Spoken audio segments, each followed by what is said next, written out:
The snow began falling just after sunset. At first, it was gentle, almost polite, as if asking permission to touch the ground. Tiny white flakes drifted through the cold air, settling quietly on rooftops, empty streets, and the bare branches of trees. By nightfall, the town of Hollow Creek was wrapped in white silence. People closed their doors early that night. Windows glowed softly from inside warm houses. Fires crackled. Curtains were drawn. The world outside slowly disappeared beneath layers of snow. But not everyone was inside. At the edge of town, beneath a broken street lamp, a man stood alone. No one knew his name. He wore a dark coat dusted with snow, his hands buried deep in his pockets. His breath formed clouds in the air as he looked up at the sky, watching the snow fall like memories he couldn't stop. This night was different. He could feel it. Years ago, snow had meant joy to him. It meant laughter,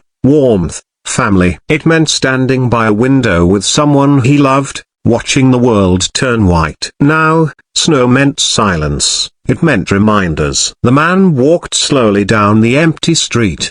His boots left deep footprints behind him, the only signs of life in a town that seemed to be holding its breath. Hollow Creek was small. The kind of town where everyone knew each other's faces but not their pain. Where smiles were polite and conversations stayed shallow. The man had arrived here months ago, quietly, without announcement. He rented a small room above an old bookstore that no longer sold books. No one asked where he came from. He didn't offer answers. They called him the stranger. That night, the snow fell heavier. Wind howled through the streets, pushing flakes sideways, erasing footprints as quickly as they were made. Somewhere in the distance, a church bell rang once, then stopped. The stranger stopped walking. Across the street, a small figure stood shivering. A boy. He couldn't have been more than 8 years old. He wore a thin jacket, far too light for the cold, and no gloves. His hands were red,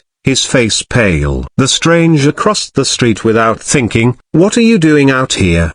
he asked gently. The boy looked up, eyes wide but not afraid. "I'm waiting," he said. "For what?" "For my dad." The stranger felt something tighten in his chest. "Where is your home?" The boy pointed vaguely down the street. "He said he'd come back before it got dark." The snow was already past the boy's ankles. The stranger knelt in front of him. "What's your name?" "Evan." "I'm a broken bar, a friend," the stranger said after a pause. "Let's get you warm." Evan hesitated, then nodded. Inside the stranger's small room above the bookstore, the heater rattled weakly, fighting the cold. The stranger wrapped Evan in an old blanket and handed him a mug of warm tea. Evan's hands shook as he held it. "My dad gets lost sometimes," Evan said quietly. "Not like lost, just a broken bar stuck." The stranger said nothing. Outside, the snowstorm grew worse. Hours passed. No one came. The stranger watched the clock. Midnight. Evan's eyes drooped, but he forced them open. "He promised," the boy whispered. The stranger sat beside him. "I know," he said. The truth came later. The knock on the door was soft, uncertain. A woman stood outside, her face streaked with tears,